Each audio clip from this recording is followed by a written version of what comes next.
ಆಚರಣೆ ಸಹ ಇಲ್ಲಿ ನಡೆಯುತ್ತದೆ.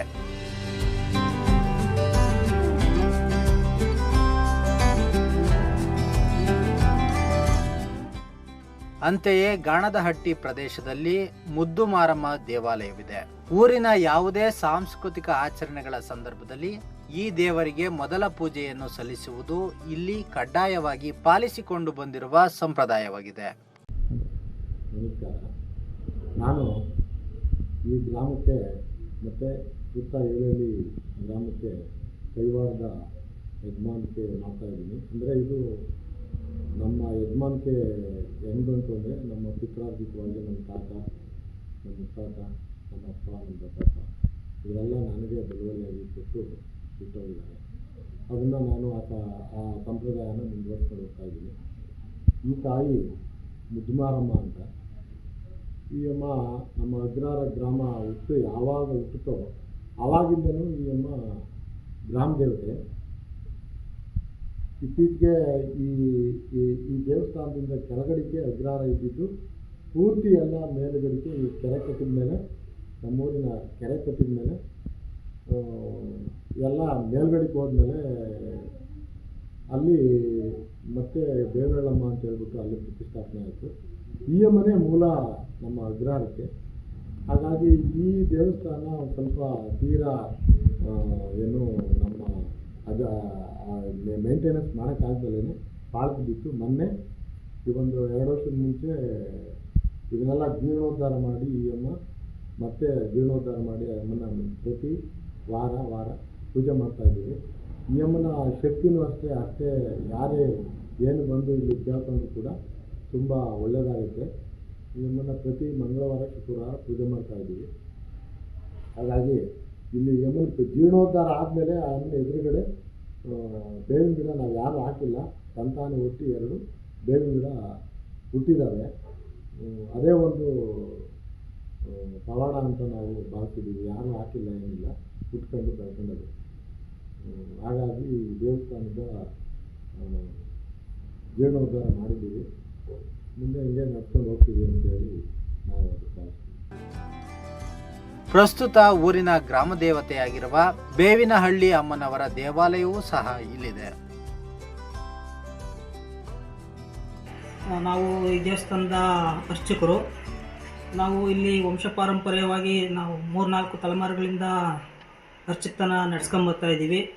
ಹಾಗೆ ಇಲ್ಲಿ ಕೆಲಸ ಮಾಡೋಂಥ ಕೈವಾಡ ಎಲ್ಲನೂ ಯಾವುದೇ ರೀತಿ ಅಪಾಯಿಂಟೆಡ್ ಕೈವಾಡ ಅಲ್ಲ, ಎಲ್ಲ ವಂಶಪಾರಂಪರ್ಯವಾಗಿ ಕೆಲಸ ಮಾಡ್ಕೊಂಬರ್ತಕ್ಕಂಥವ್ರು. ಕೈವಾಡದ ಯಜಮಾನರು ಇರ್ಬೋದು, ಪಟೇಲ್ ಶಾನ್ಭವ್ರು ಇರ್ಬೋದು, ಗ್ರಾಮಸ್ಥರು ಇರ್ಬೋದು, ಎಲ್ಲ ಏಳಹಳ್ಳಿ ಗ್ರಾಮದ ಒಂದು ಇದ್ರ ಪ್ರಕಾರ ಇಲ್ಲಿ ಎಲ್ಲ ನಡೀತದೆ. ಏಳಹಳ್ಳಿ ಮುಖಂಡರುಗಳು ಎಲ್ಲ ಸೇರ್ಕೊಂಡು ಜಾತ್ರೆ ಜಲ್ದಿ ಎಲ್ಲ ಕಾರ್ಯಕ್ರಮಗಳನ್ನ ಮಾಡ್ತೀವಿ. ಇಲ್ಲಿ ಪ್ರತಿ ಸೋಮವಾರ ವಾರದ ಪೂಜೆ, ಪ್ರತಿ ಸೋಮವಾರ ಪೂಜೆ ಇರುತ್ತೆ. ಮತ್ತು ಇತ್ತೀಚೆಗೆ ಒಂದು ವರ್ಷ 1.5 ವರ್ಷದಿಂದ ಈಚೆಗೆ ಅಮಾವಾಸ್ಯೆ ಪೂಜೆ ಅಂತೇಳಿ ಶುರು ಮಾಡ್ಕೊಂಡಿದ್ದೀವಿ. ಅವತ್ತು ವಿಶೇಷವಾಗಿ ಪೂಜೆ ಇರ್ತೈತೆ.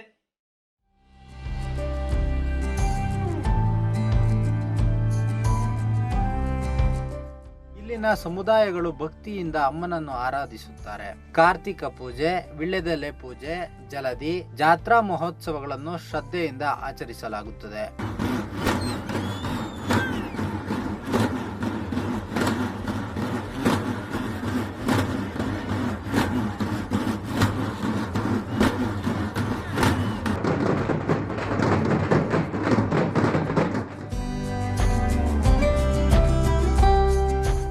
ಜಟ್ಟಿ ಅಗ್ರಹಾರದ ಪಶ್ಚಿಮ ಭಾಗದಲ್ಲಿರುವ ಜಗನ್ನಾಥಪುರ ಬರಕ ಗ್ರಾಮಕ್ಕೆ ಸಾಗುವ ರಸ್ತೆಯ ಬದಿಯ ಸೀತೇನಹಳ್ಳಿ ಬಯಲಿನಲ್ಲಿ ಪುರಾತನವಾದ ಗೊಲ್ಲರ ಆರಾಧ್ಯ ದೈವವಾದ ಕಾಟುಮಲಿಂಗೇಶ್ವರ ದೇವರ ಪ್ರಾಚೀನ ಗುಡಿ ಇದೆ. ಇದು ಸಹ ಯಾವುದೇ ಆಡಂಬರದ ವೈಭೋಗಗಳಿಲ್ಲದ ಪ್ರಕೃತಿದತ್ತ ಶಿಲೆಯಿಂದ ಮಾಡಿರುವ ವಿಗ್ರಹವಾಗಿದೆ. ವಿಶೇಷವೆಂದರೆ ಈ ಊರಿನಲ್ಲಿ ಗೊಲ್ಲರ ಕುಟುಂಬಗಳು ವಾಸವಾಗಿಲ್ಲ. ಆದರೂ ಒಕ್ಕಲಿಗ ಸಮುದಾಯದವರು ಕಾಟುಮಲಿಂಗ ದೇವರನ್ನು ಆರಾಧಿಸುತ್ತಿದ್ದಾರೆ. ನನ್ನ ಹೆಸರು ಗಜಲಕ್ಷ್ಮಿ. ನಮ್ಮ ಮಾವರು ಆಗಲಿಂದ ಬಂದು ಇಲ್ಲಿ ಜಮೀನು ತಗೊಂಡಿದ್ರು. ಇದು ಗೊಲ್ದ್ರ ಜಮೀನು. ಇವು ನಮ್ಮ ತಾತ ತಗೊಂಡು ಈ ದೇವರು ಕಾಟುಮಲಿಂಗೇಶ್ವರ ದೇವ್ರನ್ನ ಇಲ್ಲಿ ನೀವು ನಮ್ಮಂತೆ ಜಮೀನಾದರೆ ನಿಮಗೆ ನಾವು ಹಿಂಗೆ ಅರ್ಕೆ ಮಾಡ್ತೀವಿ, ನಿಮಗೆ ಪೂಜೆ ಮಾಡ್ತೀವಿ ಅಂತಂದು ಅವ್ರು ಅರ್ಕೆ ಮಾಡ್ಕೊಂಡು ಅವಾಗಿಂದಲೂ ಈ ಜಮೀನು ನಮ್ಮಂತೆ ಆಯಿತು. ಆ ಸ್ವಾಮಿಗೆ ನಾವು ದೇವರಿಗೆ ಪ್ರತಿಷ್ಠಾಪನೆ ಮಾಡಿಸಿ ಇಲ್ಲಿ ನಾವು ವಾರ ಪೂಜೆ ಮಾಡ್ಕೊಂಡು ಆರಾಮಾಗಿದ್ದೀವಿ. ನನಗೆ ದೇವರು ಒಳ್ಳೆ ಇದು ಕೊಟ್ಟನು, ಒಳ್ಳೆ ಆರೋಗ್ಯ ಭಾಗ್ಯ ಎಲ್ಲರಿಗೂ ಕೊಟ್ಟನು. ಚೆನ್ನಾಗಿದ್ದೀವಿ ನಾವು ಎಲ್ಲರಿಗೂ. ಯಾರಿಗೇ ಆಗಲಿ ಒಂದು ನಮಸ್ಕಾರ ಅಂತ ದೇವರಿಗೆ ಪರಮಾತ್ಮನಿಗೆ ಮಾಡಿದ್ರೆ ಅವ್ರ ಕಷ್ಟನೆಲ್ಲ ಅಯ್ಯಪ್ಪ ನಿವಾರಣೆ ಮಾಡ್ತಾನೆ. ಒಳ್ಳೆ ಇದೆ ಇದು ಅಗ್ರಹಾರ ಗ್ರಾಮ ದೇವತೆ ಬಿಟ್ಟು ಈ ಕಡೆ 1 ಕಿಲೋಮೀಟರ್ ದೂರದಲ್ಲಿ ಇದೆ ಅದು ದೇವಸ್ಥಾನ.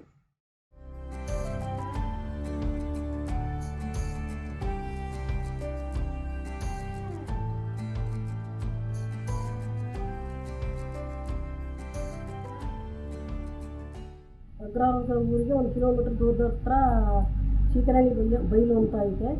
ಅಲ್ಲಿ ಕಾಟಿಮರಾಯ ಅಂತ ದೇವರು ಒಂದು ಪ್ರತಿಷ್ಠಾಪನೆ ಮಾಡಿದ್ವಿ. ಪ್ರತಿಷ್ಠಾಪನೆ ಮಾಡಿ ಮೊದಲಿಗೆ ಗೋಲ್ಡ್ರು ಅಂತೇಳಿ ಅವ್ರು ಪೂಜೆ ಮಾಡ್ತಾಯಿದ್ರು. ಅವರು ಗೋಲ್ಡ್ರು ಎಲ್ಲ ಕೊಡ್ತಂಗಾದ್ರು. ನಾವು ಇವಾಗ ಅದನ್ನು ಪೂಜೆ ಮಾಡ್ಕೊಂಡು ಶುಕ್ರವಾರ ತಲೆಗಳು ಮಾಡ್ಕೊಂಡು ಏನು ತೊಂದರೆ ಇಲ್ದಂಗೆ ಆರಾಮಾಗಿದ್ದೀವಿ. ನಾವು ಒಕ್ಕಲಿಗರು, ಕುಂಚಿಟ ಒಕ್ಕಲಿಗರು. ಅದಕ್ಕೆ ನಾವು ಪೂಜೆ ಪುಸ್ಕಾರ ಮಾಡ್ಕೊಂಡು ಹೋಗ್ತಾ ಇದ್ದೀವಿ. ಇಲ್ಲಿ ಕೆಲವು ವೀರಗಲ್ಲುಗಳ ಅವಶೇಷಗಳು ಕಂಡುಬರುತ್ತವೆ. ಊರಿಂದ ದಕ್ಷಿಣ ಪೂರ್ವ ಭಾಗದಲ್ಲಿ ಕಲ್ಲು ಮಣ್ಣಿನಿಂದ ನಿರ್ಮಾಣ ಮಾಡಿದಂತಹ ಪುರಾತನ ವೀರಭದ್ರ ಸ್ವಾಮಿ ಗುಡಿ ಇತ್ತು. ಇದನ್ನು 1979ರಲ್ಲಿ ಜೀರ್ಣೋದ್ಧಾರಗೊಳಿಸಲಾಗಿದೆ. ಗರ್ಭಗುಡಿಯಲ್ಲಿ ಭದ್ರಕಾಳಮ್ಮ, ಗಣಪತಿ ದೇವರನ್ನು ಪೂಜಿಸಲಾಗುತ್ತಿದೆ. ದೇವಾಲಯದ ಮುಂಭಾಗದಲ್ಲಿ ನಂದಿ ಧ್ವಜ ಹಾಗೂ ನಂದಿ ವಿಗ್ರಹವಿದೆ.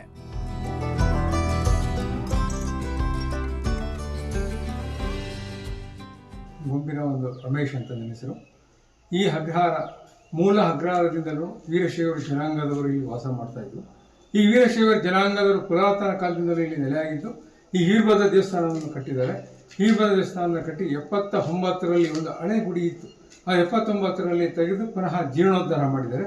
ಅಂದಿನಿಂದಲೂ ಇಂದುವರೆಗೂ ರುದ್ರಾಭಿಷೇಕ ಜಾತ್ರೆ ನಡ್ಕೊಂಡು ಬರ್ತಾ ಇದೆ. ಈ ಜೊತೆಯಲ್ಲಿ ಈ ಗ್ರಾಮ ದೇವತೆಯನ್ನು ಬೇವಳಮ್ಮ ಅಂತ ಒಂದು ಭಾಷೆ ಇದೆ. ಇಲ್ಲಿ 30 ಅಂತ ಗ್ರಾಮ ಮೂಲೆ ಇತ್ತು. ಆ ಬೇವಳಮ್ಮನ್ನು ನಾನು ಅಣ್ಣ ಅಂತ ಹೇಳಿ ನಾನು ಇಲ್ಲೇ ನೆಲೆ ಹಾಕ್ತೀನಿ ಅಂತೇಳಿ ಈ ಗ್ರಾಮದಲ್ಲಿ ಬೇವಳಮ್ಮನನ್ನು ನೆಲೆ ಹಾಕಿದ್ದಾರೆ. ಆ ಬೇವಳಮ್ಮನು ವರ್ಷಕ್ಕೆ ಒಂದ್ಸತಿ ಜಾತ್ರೆ ನಡೆಯುತ್ತೆ. ಆ ಬೇವಳನ್ನು ಹೋಗ್ಬೇಕಾದ್ರೆ ಅಣ್ಣನ ಮುಂದೆ ಅಲ್ಲಿ ಸೋಮನ್ ಕುಣಿಸ್ಕೊಂಡು ಆಮೇಲೆ ಚಾಟಿ ಏಟು, ಒಂದು ಕತ್ತಿ ವರಸೆ ಇದನ್ನೆಲ್ಲ ಅಣ್ಣನಿಗೆ ಒಂದು ಹರಕೆ ಮಾಡಿ ಮುಂದೆ ತೆರವಳಿಕೆ ಹೋಗೋದು. ಬರ್ಬೇಕಾದ್ರೂ ಈ ಥರ ಮಾಡ್ಕೊಂಡು ಈ ಊರಿನ ಮುಖಂಡರು ಎಲ್ಲರೂ ಈ ಜಾತ್ರೆಯ ಒಂದು ಸಂಭ್ರಮದಲ್ಲಿ ಪಾಲ್ಗೊಳ್ತಾ ಇದ್ದಾರೆ. ಅಂದಿನಿಂದಲೂ ವೀರಭದ್ರ ದೇವಸ್ಥಾನ ಇದುವರೆಗೂ ಸಂತೋಷವಾಗಿ ನಡೀತಾ ಇದೆ. ವೀರಶೈವರ ಮುಂದಾಳತ್ವದಿಂದ ಈ ದೇವಸ್ಥಾನವನ್ನು ನಡೆಸ್ಕೊಂಡು ಹೋಗ್ತಾ ಇದ್ದಾರೆ.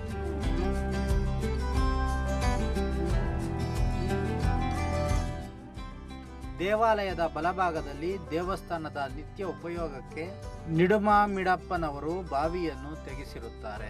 ಈ ಬಾವಿಯು ಇಂದಿಗೂ ಸಜೀವವಾಗಿ ಕಂಡುಬರುತ್ತದೆ.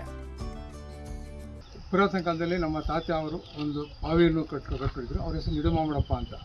ಅವರು ಈ ಬಾವಿ ದೇವಸ್ಥಾನಕ್ಕೋಸ್ಕರ ತಾಣವಾಗಿ ಕೊಟ್ಟಿದ್ದಾರೆ. ಇದು ಬಾವಿಯನ್ನು ಕಟ್ಟಿದ್ದಾರೆ. ಹಿಂದೆ ದೇವಸ್ಥಾನ ಪುರಾತನ ಮಣ್ಣಿನ ದೇವಸ್ಥಾನ ಇತ್ತು. ಅದನ್ನು ನಡೆಸ್ಕೊಂಡು ಹೋಗ್ತಾಯಿದ್ರು. ಅದಾದ ನಂತರ ಜೀರ್ಣೋದ್ಧಾರ ಆಯಿತು. 79ರಲ್ಲಿ ಜೀರ್ಣೋದ್ಧಾರ ಆಗಿ ನಡೆಸ್ಕೊಂಡು ಬಂದು ಅಂದಿನಿಂದಲೂ ಬಾವಿನೂ ದೇವಸ್ಥಾನಕ್ಕೆ ಗುಳಿಗೆ ಕೊಟ್ಟಿದ್ದಾರೆ. ಈ ದೇವಸ್ಥಾನದಲ್ಲಿ ಗಂಗೆ ಪೂಜೆ ಮಾಡ್ಬೇಕಾದ್ರೆ ಈ ದೇವಸ್ಥಾನದ ನೀರನ್ನೇ ತೆಗೆದುಕೊಂಡು ನಿತ್ಯ ಅಭಿಷೇಕವನ್ನು ಮಾಡ್ತಾ ಇದ್ದಾರೆ ಈ ಬಾವಿಲು.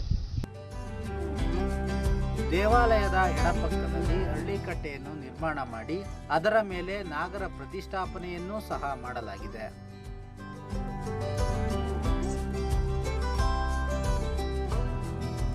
ಈ ಕಟ್ಟಡದ ಪಕ್ಕದಲ್ಲಿಯೇ ಪಶುಗಳ ಸೆರೆಮನೆಯಂತಿದ್ದ ಪೋಂಡಾದ ಅವಶೇಷವೂ ಸಹ ಇದೆ. ಬೀಡಾಡಿ ದನಗಳು ಬೆಳೆಗಳನ್ನು ಅನಧಿಕೃತವಾಗಿ ಮೇಯ್ದರೆ ಅವುಗಳನ್ನು ಸೆರೆ ಹಿಡಿದು ಈ ಪೋಂಡಾದಲ್ಲಿ ಕೂಡಿ ಹಾಕಲಾಗುತ್ತಿತ್ತು.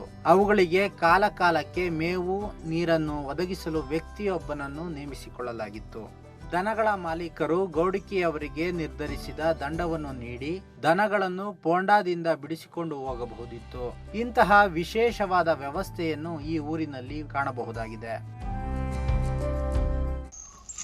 ಜಗದೀಶ್ ಅಂತ ನಾವು ಏಳಹಳ್ಳಿ ಯಜಮಾನರಾಗಿ ನಮ್ಮ ತಂದೆಯವರು ವಹಿಸ್ಕೊಂಡಿದ್ರು. ಈಗ ತದನಂತರ ನಾವು ವಹಿಸ್ಕೊಂಡಿದ್ದೀವಿ. ಈಗ ನಾವು ಏನಪ್ಪ ಅಂತಂದರೆ ಬೇಳಮ್ಮ ದೇವಸ್ಥಾನಕ್ಕೂ ವೀರಭದ್ರ ದೇವಸ್ಥಾನಕ್ಕೂ ಯಜಮಾನರಾಗಿ ಕೆಲಸ ಮಾಡ್ತಾಯಿದ್ದೀವಿ. ಆಮೇಲೆ ಇದು ಪೋಂಡದ ಗೋಡೆ ಅಂತ. ಇದರ ವಿಶೇಷತೆ ಏನು ಅಂತಂದರೆ, ಹಿಂದೆ ದನ ಕರುಗಳು ಏನು ಕಿತ್ಕೊಂಬಂದು ಅಥವಾ ಏನಾದರೂ ಬಿಡಾಡಿ ದನಗಳು ಬಂದು ಮೇಯ್ದಂಥ ಸಂದರ್ಭದಲ್ಲಿ ಇದಕ್ಕೆ ತಂದು ಕೂಡಿ ಹಾಕಿ ನಾವು ದಂಡವನ್ನು ವಸೂಲಿ ಮಾಡ್ತಿದ್ವಿ. ಮತ್ತು ಅವಕ್ಕೆ ಮೇವು ನೀರು ಎಲ್ಲ ಸಹ ಕೊಟ್ಟು ಆಮೇಲೆ ವಾರಸುದಾರ ಬಂದಂಥ ಸಮಯದಲ್ಲಿ ಅವರಿಗೆ ಹಣವನ್ನು ಪಾವತಿಸಿ ನಂತರ ಬಿಡಾಡಿ ದನಗಳನ್ನ ನಾವು ಬಿಡ್ತಾಯಿದ್ವಿ.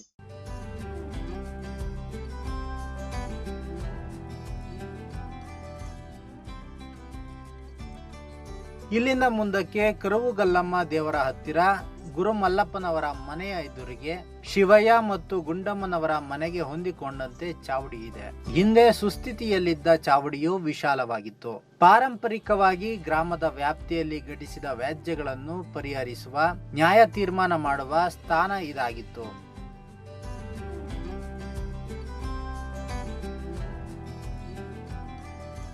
ನನ್ನ ಹೆಸರು ನಂಜಮ್ಮ.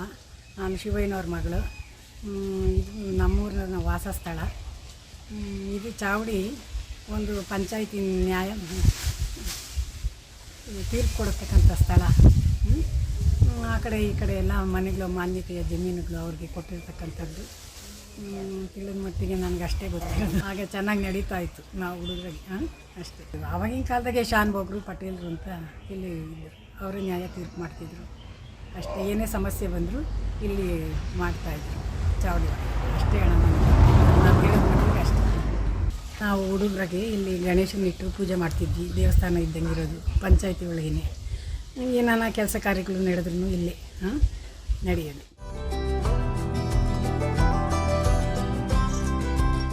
ಸಾಂಪ್ರದಾಯಿಕ ನ್ಯಾಯದಾನ ಪದ್ಧತಿಯು ಊರಿನಲ್ಲಿ ಅಸ್ತಿತ್ವದಲ್ಲಿತ್ತು. ಊರಿನಲ್ಲಿ ಪ್ರಮಾದವೆಸಗಿದ್ದ ಇಲ್ಲವೇ ಕಳ್ಳತನ ಮಾಡಿದಂಥವರನ್ನು ಚಾವಡಿಯಲ್ಲಿ ಶಿಕ್ಷೆಗೆ ಒಳಪಡಿಸಲಾಗುತ್ತಿತ್ತು. ಸ್ವಾತಂತ್ರ್ಯದ ಪೂರ್ವದಲ್ಲಿ ಊರಿನಲ್ಲಿ ವಸೂಲಿ ಮಾಡಿದ ಕಂದಾಯವನ್ನು ಕೊಂಡೊಯ್ಯಲು ಬ್ರಿಟಿಷ್ ಅಧಿಕಾರಿಗಳು ಊರಿಗೆ ಕುದುರೆಗಳ ಮೂಲಕ ಆಗಮಿಸುತ್ತಿದ್ದರು. ಕುದುರೆಗಳ ಕಾಲಿನ ಸಪ್ಪಳ ಕೇಳಿದೊಡನೆ ಊರಿನ ಜನರೆಲ್ಲ ಹೆದರಿ ಭಯದಿಂದ ಅವಿತುಕೊಳ್ಳುತ್ತಿದ್ದರು ಎಂಬುದಾಗಿ ತಿಳಿದು ಬರುತ್ತದೆ. ಅಧಿಕಾರಿಗಳು ಚಾವಡಿಯಲ್ಲಿ ಉಳಿದುಕೊಳ್ಳುತ್ತಿದ್ದರು. ಊರಿನ ಪ್ರಮುಖರಾದ ಗೌಡ, ಶಾನುಭೋಗ, ಪಟೇಲ, ಯಜಮಾನ, ಗುರಿಕಾರ ಮುಂತಾದವರು ಅಧಿಕಾರಿಗಳನ್ನು ಸ್ವಾಗತಿಸಿ ಸಂಗ್ರಹಿಸಿದ್ದ ಕಂದಾಯದ ಪಡಿತರ, ಧಾನ್ಯಗಳು ಮತ್ತು ಲೆಕ್ಕಪತ್ರಗಳ ದಾಖಲೆಯನ್ನು ಅಧಿಕಾರಿಗಳಿಗೆ ಒಪ್ಪಿಸುತ್ತಿದ್ದರು. ಚಾವಡಿಯ ಮುಂಭಾಗದಲ್ಲಿ ಕುದುರೆಗಳನ್ನು ಕಟ್ಟುತ್ತಿದ್ದರು. ಅಲ್ಲಿಯೇ ಕಾರ್ಯಾಲಯವೂ ಇತ್ತು ಎಂಬ ಮಾಹಿತಿಯೂ ಸಹ ಇದೆ.